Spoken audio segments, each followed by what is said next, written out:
World top 100% scholarship తో admission పొందాలి అనుకున్న India's top competitive exams IIT NEET IAS design law group 1 government jobs etcetera guidance కావాలి అన్నా India and world top universities లో medicine law finance join అవ్వాలన్నా students and parents కి career counselling కావాలన్నా మీ కెరియర్ డెసిషన్ డబుల్ చెక్ చేసుకోవాలి అనుకున్న 25 years experience doctor Satish IRSC గారిని సంప్రదించండి. నమస్తే, welcome to face to face. నేను మీ బ్రహ్మనాయుడు. ప్రస్తుతం అంతా ఉన్నారు ఐఏఎస్ అధికారి, prime line education chief doctor Satish గారు ఉన్నారు. సతీష్ గారితో మాట్లాడదాం.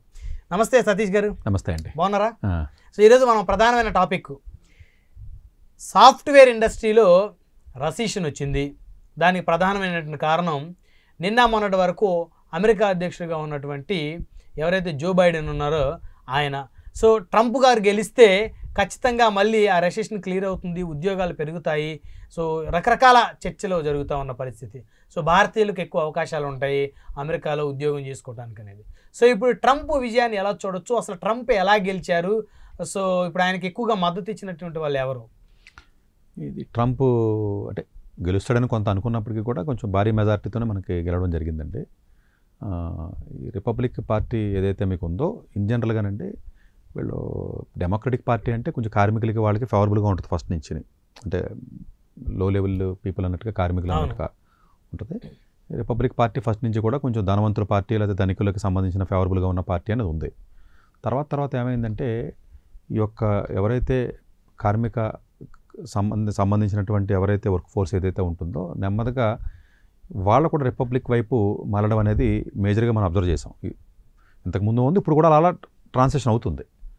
అట్లాగే స్వింగ్ స్టేట్స్ అంటారండి అమెరికాలో. ఒక 50 రాష్ట్రాల్లో కొన్ని స్వింగ్ స్టేట్స్ ఉంటాయి. మిచిగాన్ అని, అరిజోనా అని, లేకపోతే ఈవెన్ విస్కాన్సన్ కానీ, నార్త్ కరోలినా కానీ, ఇట్లాంటి పెనిన్సులా కానివ్వండి.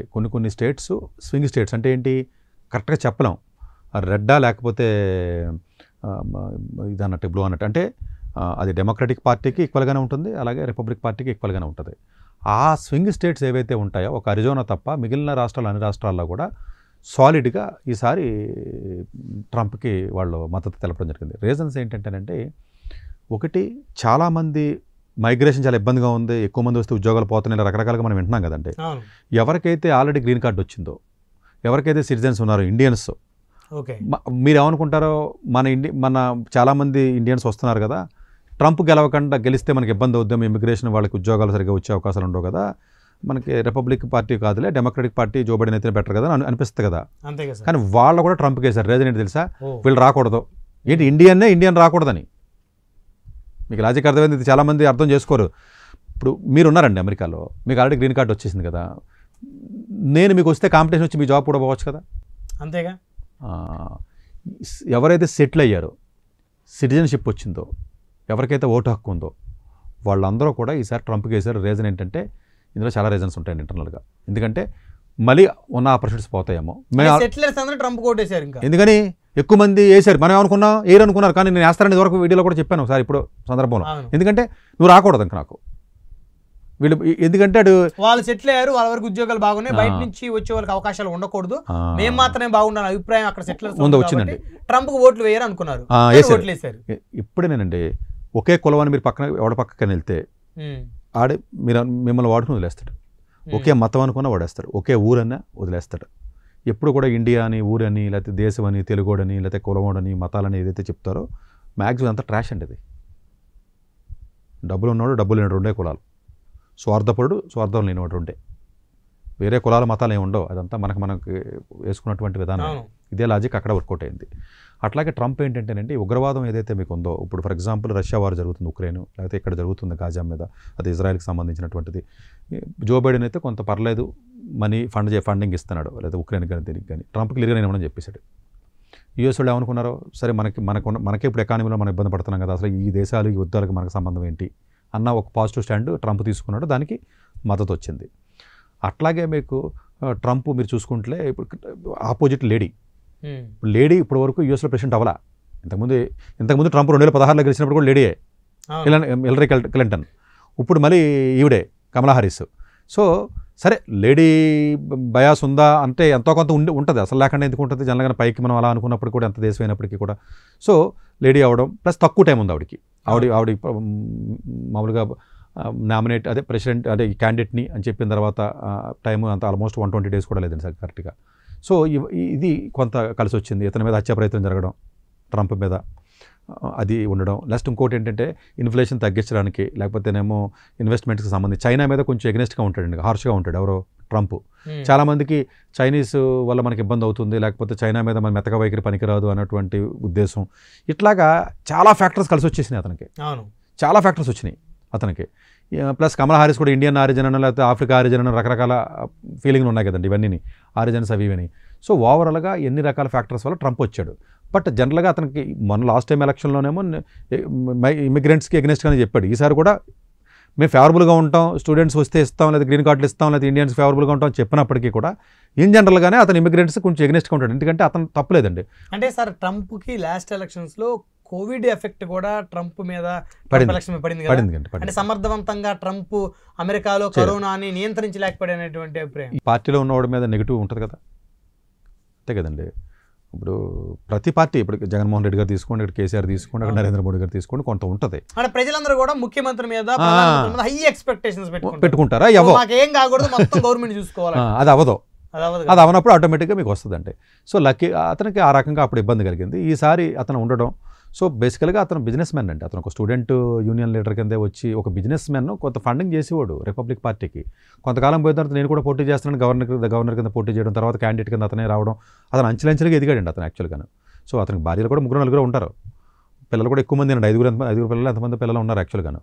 సో ఓవరాల్గా చూసినట్లయితే చాలా హార్ష్గా, చాలా డెసిసివ్గా, చాలా స్పీడ్గా ఉంటాడండి. జస్ట్ లైక్ ఒక రకంగా చెప్పాలంటే కొంచెం స్టూడ్గా ఉంటాడండి. అంటే ఎలాగ ఇప్పుడు నరేంద్ర మోడీ, లేకపోతేనేమో జయలలిత గారు టైపు, లేకపోతే మమతా బెనర్జీ, లేకపోతే ఇక్కడ జగన్మోహన్ రెడ్డి, ఈ టైప్ ఆఫ్ లీడర్స్ అండి వీళ్ళందరూ. వీళ్ళు వన్ సైడ్ స్టాండ్ని చాలా బలంగా తీసుకుంటారు. వీళ్ళు బలంగా తీసుకున్న వాళ్ళు జనరల్గా ఏంటంటే కొంతమంది బలంగా వాళ్ళు నమ్ముతారు. ఎప్పుడైనా చూడండి, మీకు బలంగా ఉన్నవాడికి ఒకే స్టాండ్ తీసుకున్నవాడికి కూడా వాడికి సపోర్ట్ ఉంటుంది కదా. జో బైడెన్ లాంటి వాళ్ళు, చంద్రబాబు నాయుడు లాంటి వాళ్ళు, వీళ్ళందరూ ఏంటంటే 2 రకాలుగా మాట్లాడుకుంటారు, అంటే మొత్తం ఓవరాల్గా చూద్దాం అనుకుంటారు యాక్చువల్గా. సో ఇతను ట్రంప్ రావడం అనేది ఏదైతే ఉంటుందో ఇమిగ్రెంట్స్కి కొంత రకమైన ఇబ్బంది ఉంటుందా అంటే ఉంటుంది. ఫస్ట్ ప్రయారిటీ అతను యూఎస్ వాళ్ళకి ఇస్తాడండి, ఇవ్వడం కూడా తప్పు లేదని అనలేము. ఎందుకంటే అతని country first US citizens is my first priority అంటాడు అతను. నా మనుషులకే ముందు జాబులు. సో వలసదారులు ఎవరైతే ఉన్నారో వలసదారులు అరికట్టడంలో స్ట్రిక్ట్గా అతను తీసుకుంటాడండి. దగ్గర 1,20 లక్షల మంది ఉన్నారండి వలస, అంటే అక్రమ వలసదారులు అమెరికాలో, బయట దేశాల నుంచి అక్కడికి వచ్చిన వాళ్ళు. అంటే అక్రమ వలసదారులు అని మీరు ఎలా అంటారు సతీష్ గారు? మరి తెలుస్తుంది, అదే కదండి వీళ్ళు, అదే కదా కౌంట్ చేస్తారు. అక్రమ ఇండియా నుంచి దగ్గర మీకు దగ్గర 1,00,000 మంది దాకా ఉంటారండి వాళ్ళు. అంటే వాళ్ళందరూ వీసాలతోటి వెళ్ళలేదా? సముద్రాల నుంచో, లేకపోతే పక్కన కెనడా బార్డర్ ఉంటుందా, కెనడా బార్డర్ చల్లో దాటుతా చచ్చిపోయిన వాళ్ళు ఉన్నారండి. ఆ ఇరుక్కుపోయి అందులో చచ్చిపోయిన వాళ్ళు కూడా ఉన్నారు. అలాగా ఆ మంచుకు చచ్చిపోయిన వాళ్ళు ఉన్నారు, నడవలేక. చైనా బార్డర్ ఉంటుంది కదా, అమెరికా బార్డర్. కాదు సతీష్ గారు, అంటే నేను ఎప్పుడు అమెరికా వెళ్ళలేదు, మీరు అనేక చూస్తున్నారు.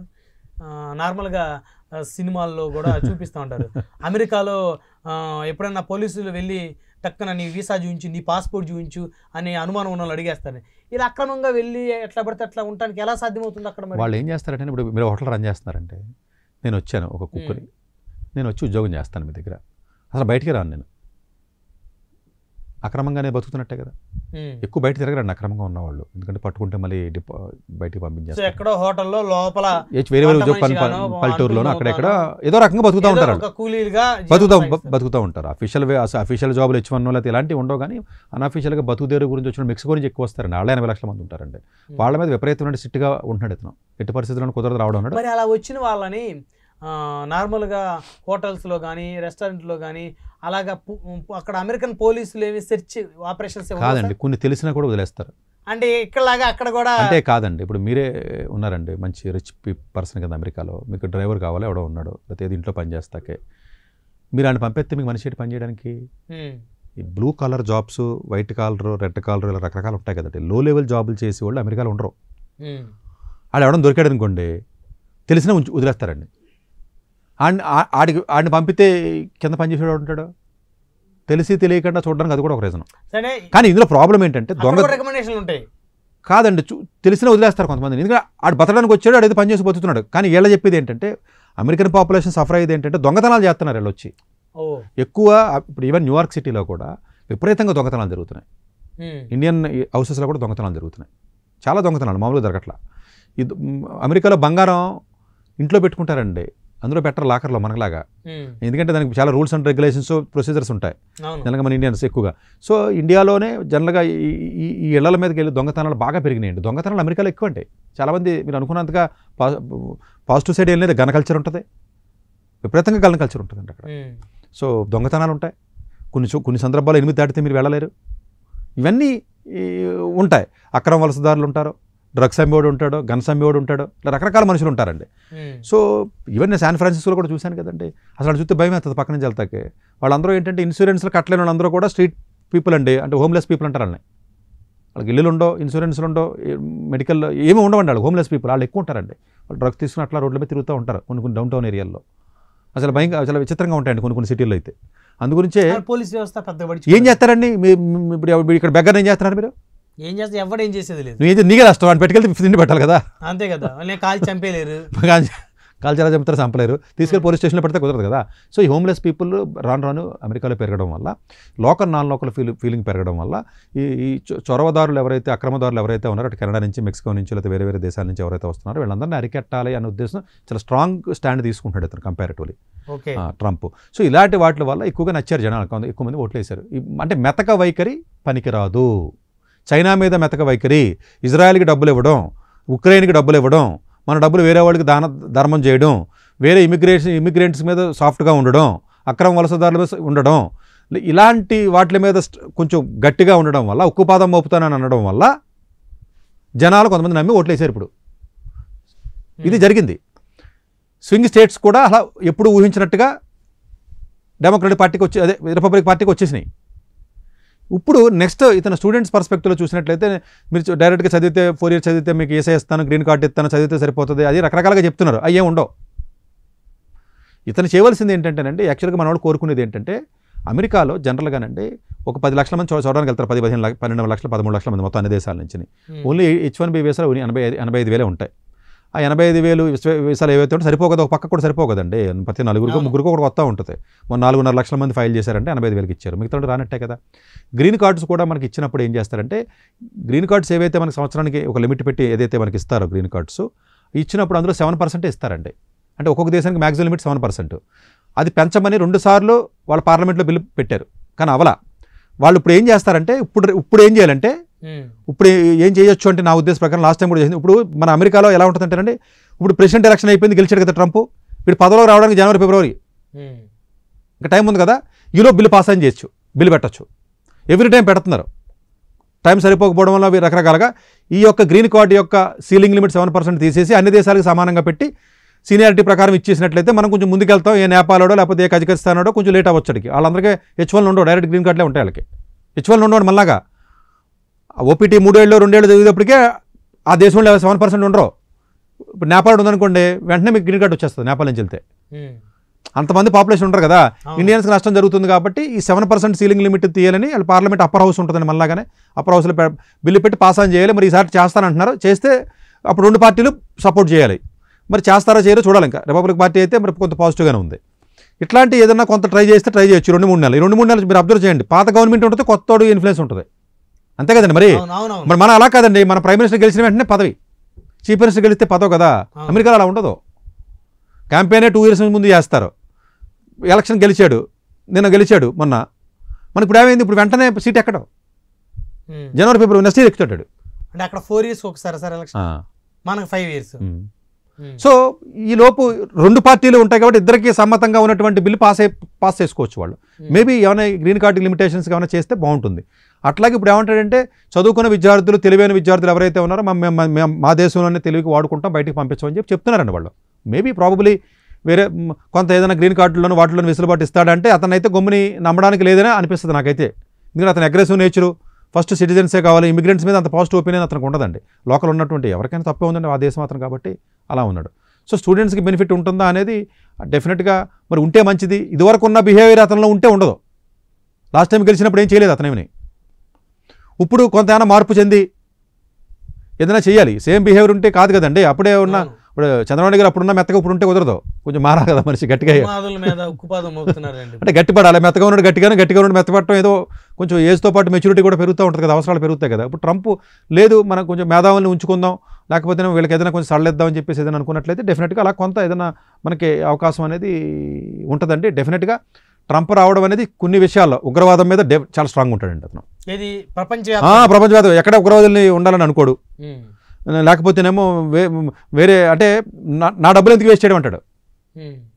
మరి మంచిది అంతే కదండి. అన్నసరిగా ఇన్ఫ్లేషన్ కొంచెం తగ్గించడానికి కానీ రెపో రేట్ మన సెంట్రల్ బ్యాంక్ ఏదైతే ఇంట్రెస్ట్ రేట్లు కానీ ఇంకోటి ఏదైతే ఉన్నాయో అవి కానీ, సో ఇన్ఫ్లేషన్ బాగా పెరిగింది, ధరలు బాగా పెరిగినాయి, ఆ కంట్రోల్ చేస్తారని నమ్మకంతో ఇప్పుడు అతనికి వేసారు ఓట్లు. మెయిన్ రీజన్ అండి యాక్చువల్గా. సో డెఫినెట్గా ఇలాంటి రీజన్స్ ఏవైతే చాలా రీజన్స్ మనకు ఉన్నాయో అవి ఉన్నాయి. బట్ అతను ఇదివరకు ఉన్నటువంటి మనస్తత్వం ఉన్నట్లయితే మనకు పెద్దగా ఉపయోగం లేదు. కొన్ని విషయాల్లో ఉపయోగం ఉంటుంది, కొన్ని విషయాల్లో అతని వల్ల మనకు ఉపయోగం ఉండదు. సో స్టూడెంట్స్ పర్స్పెక్టివ్లో చూసినట్లయితే మేబీ అంత పెద్దగా ఉపయోగం ఉండకపోవచ్చు. మేబీ అతను మాట ఇచ్చాడు స్టూడెంట్స్ అందరికీ మేము ఇస్తాం అది ఇదని. బట్ అమెరికాలోనండి మళ్ళా కాదండి. అమెరికాలో ఎలా ఉంటుందో తెలుసా, ప్రైమ్ మినిస్టర్ ప్రెసిడెంట్ అనుకుంటే అన్నీ జరగవు. చాలామంది అనుకుంటే మన ప్రెసిడెంట్ మిగతా దేశాలకే కింగడు అమెరికా ప్రెసిడెంట్. అమెరికాలో అటు మాట చెల్లదు, చాలామందికి తెలియదు ఇది. ఆ డెమోక్రటిక్ మోడర్న్ డెమోక్రటిక్ అంటే డెమోక్రటీలో ఇంకా హైయెస్ట్ డెమోక్రసీ ప్రపంచంలో యూఎస్ఏనండి. ఇప్పుడు ఏదైనా ఒక బిల్లు పాస్ చేయాలని ఏదైనా ఇప్పుడు చేయాలంటే మళ్ళా కాదండి. అది జస్ట్ ప్రైమ్ మినిస్టర్ అనుకుంటేనే చీఫ్ మినిస్టర్ అనుకుంటేనే బిల్లు పాస్ అయినట్టుగా అవ్వదండి. అలా ప్రతిదీ ఇండిపెండెంట్గా ఉంటాయి పవర్స్. ఫెడరల్ సిస్టమ్ అంటే ఇండిపెండెంట్గా రాష్ట్రం ఉందనుకోండి, వాళ్ళకుంటే పవర్స్ వాళ్ళకు ఉంటాయి అంతే. గవర్నర్స్కి జస్ట్ నేను ఇలా చేస్తాను అంటే కుదరదు అసలు. పవర్స్ చాలా లిమిటెడ్గా ఉంటాయి. ఆ లిమిటెడ్ పవర్స్ కూడా మిగతా ఇంకొక ఏరియాలో ఏదైనప్పుడు ఫర్ ఎగ్జాంపుల్ వాషింగ్టన్ స్టేట్లో ఏదో చేయాలనుకో డెసిషన్ తీసుకున్నాను కదా, వల్ల అవ్వదు అలాగా. అక్కడ మళ్ళీ మెజారిటీస్ వేరే ఉంటాయి, అక్కడ లోకల్ ఉంటాయి. సో మళ్ళాగా ప్రైమ్ మినిస్టర్ ఒకటి అనుకుంటే భారతదేశంలో ఏదైనా అవుతుంది. ఇంకా మోనార్క్ డెమోక్రటిక్ కంట్రీస్ ఉన్నాయండి మనకి ప్రపంచంలో చాలా. పేరుకే డెమోక్రటిక్ కంట్రీ, మన కొంచెం పర్లేదు. ఇంకా కొన్ని పేరుకే డెమోక్రటిక్ కంట్రీస్ ఉంటాయి చాలా. దేశంలో సగం దేశాలు డెమోక్రటిక్ కంట్రీకే పైన అంటారు, 150 దేశాలు అంటారు. కానీ పర్ఫెక్ట్ డెమోక్రసీ చూడాలంటే ప్రపంచంలో యూఎస్ ఒకటేనండి. ఎందుకంటే ప్రెసిడెంట్ అనుకున్నా కూడా చేయలేడు అతను, బిల్స్ పాస్ అవ్వవు. ఎందుకంటే ఆ సిస్టమ్ అలా ఇండిపెండెంట్గా ఉంటుంది. అది అంటే ఏ రాష్ట్రానికి ఆ రాష్ట్రానికి ఇండిపెండెంట్గా ఉంటుంది, వాళ్ళ డెసిషన్స్ ఉంటాయి. లేకపోతే ನಮ್ಮ అపోజిషన్ పార్టీకి దానికి వాల్యూ ఉంటుంది. లేకపోతే ఇలా చేయడానికి కుదరదండి. ఇప్పుడు ఫర్ ఎగ్జాంపుల్ డిఫెన్స్లోకి వెళ్ళి ఏదో చేస్తారని అనుకోండి, చేయనవరు. అతను చూడడానికి ప్రెసిడెంట్ అంతేనండి. వీళ్ళందరినీ వెనకాల రన్ చేసి పెద్ద పెద్ద కంపెనీలు, ఫేస్బుక్లు, వాట్సాప్లో, లేకపోతే ఇప్పుడు ఎన్వీడియా ఉంది, ఎన్వీడియా చూసారు కదా, ఎన్వీడియా కదా ట్విట్టర్ వాడు ఇప్పుడు, లేకపోతే టెస్లా వాడు అయితే డైరెక్ట్గా చెప్తున్నాడు కదా, ఇప్పుడు డైరెక్ట్గా మద్దతు ఇచ్చాడు. సో ఇండైరెక్ట్గా బిజినెస్ మ్యాన్లు ఉంటారు. ఈ అమెరికన్ గవర్నమెంట్ ఏదైతే మీకు ఫ్రంట్ ఎండ్లో ఉన్న ప్రెసిడెంట్ ఏదైతే ఉంటాడో బ్యాక్ నుంచి నడిపించేది, కొన్ని విషయాలతో బ్యాక్ నుంచి నడిపించి ఎకనామికల్ ఆస్పెక్ట్స్ అని నడిపించేది మాత్రం పెద్ద ఫైనాన్షియల్ ఫ్యామిలీస్ అండి. మనం అనుకున్నట్టుగా ఫ్రంట్ ఎండ్లో చూసి మొత్తాన్ని యుఎస్ మొత్తాన్ని దేశాన్ని నడిపిస్తాడు అన్న సిస్టము యుఎస్ ఉండదు. సో అందువల్ల ఏంటంటే కొన్ని డిసిషన్సే పొలిటికల్గా కానీ లేకపోతే కొన్ని తీసుకోగలరు తప్ప మోస్ట్ ఎకనామికల్ డిసిషన్స్ అవి జనరల్గా మనకున్నంత పవర్స్ ఉండవంటది. సో స్టూడెంట్స్ పర్స్పెక్టివ్లో మరి అతను ఏదైనా కొంత మెత్తగా ఉండి ఈసారి ఏదైనా కొంచెం మారి ఏదైనా డెఫినెట్గా వేసాల విషయంలో పర్టికులర్గా చేస్తానని అంటున్నాడండి అతను. బట్ నిజంగా చాలామంది నమ్మట్లా. నేను కూడా ఆ కోవలోకి వస్తాను నేను. సో అతను ఏదైనా మరి గ్రీన్ కార్డ్స్ సీలింగ్ లిమిట్ని ఏదైనా మార్చడంలో కానీ, H1B వీసాలను ఏదైనా పెంచడంలో కానీ, లేకపోతే స్టూడెంట్స్ చదువుకోవడానికి స్టూడెంట్స్లో ఏదైనా కొంత వెసులుబాటు ఇవ్వడం కానీ, ఇలాంటిది ఏదైనా చేసినట్లయితే డెఫినెట్గా మనకి ఇండియన్ మెరిట్ ఎవరైతే ఉన్నారో ఆ మెరిట్ అనేది అక్కడ స్టాండ్ అవుతుంది. కొంచెం ఏదైనా ఫర్దర్గా వాళ్ళ దేశానికి మంచిదే కదండి, మన వాళ్ళు వెళ్ళి చదువుకుని ఏదైనా చేయడానికి డెఫినెట్గా బాగుంటుందండి. సో ఓవరాల్గా చెప్పాలి అనుకున్నట్లయితే అతని విజయం అనేది ఘన విజయం కింద మనం చెప్పుకోవచ్చు. సో ఇండియన్స్కి ట్రంప్ గెలవటం వల్ల ఎంతో కొంత ఉపయోగం ఉంటుంది అనుకోవచ్చు సార్. ఉంటుందని మనం ఆశిద్దాం. రైట్, ధన్యవాదాలు సతీష్ గారు. నమస్తే అండి. డాక్టర్ ఏ సతీష్ గారు ఏపీ తెలంగాణ విద్యార్థులకు సుపరిచితమైన పేరు. సతీష్ గారు 2001 యూపీఎస్సీ పరీక్షల్లో ఉత్తీర్ణులై ఇండియన్ రైల్వే విభాగంలో ఉద్యోగం సాధించారు. సతీష్ గారు చదివిన చదువులు engineering, M Tech, MBA, executive MBA, MSc, MBA HR, MA psychology లాంటి పోస్ట్ గ్రాడ్యుయేషన్ డిగ్రీలతో పాటు డాక్టరేట్ కూడా చదవడం జరిగింది. డాక్టర్ సతీష్ గారు నిరంతర విద్యార్థి. అలాగే సతీష్ గారు పలు ప్రతిష్టాత్మక కాంపిటేటివ్ పరీక్షల్లో యూపీఎస్సీ నిర్వహించే సివిల్ సర్వీసెస్ పరీక్షల్లో 159వ ర్యాంక్, అలాగే ఇంజనీరింగ్ సర్వీస్లో 24వ ర్యాంక్, గేట్ ఎగ్జామ్లో 4వ ర్యాంక్, క్యాట్ ఎగ్జామ్లో 99.8%, జీమాట్ ఎగ్జామ్లో 760 స్కోర్, ఇలా పలు కాంపిటేటివ్ ఎగ్జామ్స్లో మొదటి ప్రయత్నంలోనే ఎన్నో ర్యాంకులు సాధించారు. ఇన్ని క్వాలిఫికేషన్స్, డిఫరెంట్ కాంపిటేటివ్ పరీక్షల్లో ర్యాంకులు సాధించిన వ్యక్తులు మన ఇండియాలో చాలా అరుదని చెప్పాలి. ఇలాంటి అకాడమిక్ల పరంగా, కాంపిటేటివ్ల పరంగా ఇన్ని ర్యాంకులు సాధించడంతో పాటుగా గవర్నమెంట్ ఉద్యోగం చేస్తూ పలు అవార్డులు తీసుకున్నారు. సతీష్ గారికి జనరల్ మేనేజర్ అవార్డు జోనల్ లెవెల్లో, ఆల్ ఇండియా లెవెల్లో నేషనల్ లైఫ్ టైమ్ అచీవ్మెంట్ గుర్తింపులు దక్కాయి.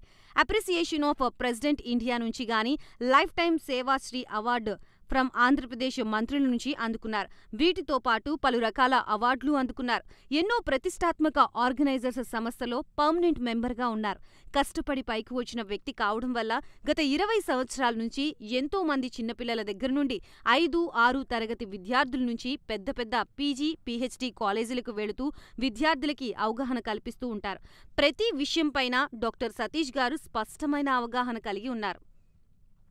డాక్టర్ సతీష్ బలంగా నమ్మే సూత్రం ఏంటంటే అవేర్నెస్ ఈజ్ ఎవ్రీథింగ్. మనిషికి అవేర్నెస్ ఉంటే ఏదైనా సాధించగలరు. ఒక్క మోటివేషన్తోనే కాదు, ఏది చెయ్యాలి, ఏది చేయకూడదు, ఎలాంటి డెసిషన్ తీసుకోవాలనే విషయాలపై, ముఖ్యమైన విషయాలపై అవగాహన కల్పిస్తూ ఉంటారు. అలాగే గవర్నమెంట్, ప్రైవేట్ జాబ్లే కాకుండా ప్రపంచ దేశాల్లోని జాబ్స్పై కూడా అవగాహన కల్పిస్తూ ఉంటారు. ఉద్యోగాలతో పాటు పెద్ద చదువులైన ఐఐటి వంటి వాటిపై సెషన్స్ నిర్వహిస్తూ ఉంటారు. ఇప్పటి వరకు 3 లక్షల సెమినార్లు ₹1 తీసుకోకుండా ఉచితంగా నిర్వహించారు. ఇందులో భాగంగా మన ప్రైమ్ 9 ద్వారా విద్యార్థులకి మోటివేషన్ ఇవ్వడానికి మీ ముందుకు వస్తున్నారు డాక్టర్ సతీష్ గారు. వరల్డ్ టాప్ 100% స్కాలర్షిప్ తో అడ్మిషన్ పొందాలి అనుకున్న India top competitive exams IIT, NEET, IAS, design, law, group 1, government jobs etcetera guidance కావాలి అన్నా, India and world top universities లో మెడిసిన్, లా, ఫైనాన్స్ జాయిన్ అవ్వాలన్నా, స్టూడెంట్స్ అండ్ పేరెంట్స్ కి career counselling కావాలన్నా, మీ కెరియర్ డెసిషన్ డబుల్ చెక్ చేసుకోవాలి అనుకున్న 25 years experience doctor Satish IRSC గారిని సంప్రదించండి.